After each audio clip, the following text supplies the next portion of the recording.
मौलवी साहब दुआ करवा दें पाकिस्तान सेमीफाइनल में पहुंच जाए। लेकिन बेटा पाकिस्तान अफगानिस्तान से हार गया है तो अब वो सेमीफाइनल में कैसे पहुंचेगा। नहीं नहीं, चांस है हमारे पास। आप दुआ करें नीदरलैंड ऑस्ट्रेलिया को हरा दे, श्रीलंका इंग्लैंड को हरा दे और पाकिस्तान अफ्रीका से जीत जाए, हम सेमीफाइनल में पहुंच जाएंगे। हाँ बेटो, मैं इतनी सारी दुआएं कर दूंगा, सारी टीमों को मैं हरा दूंगा और पाकिस्तान को अफ्रीका से भी जीता दूंगा।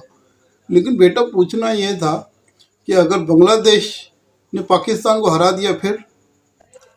नहीं, इसका मुझे पता नहीं है मौलवी साहब।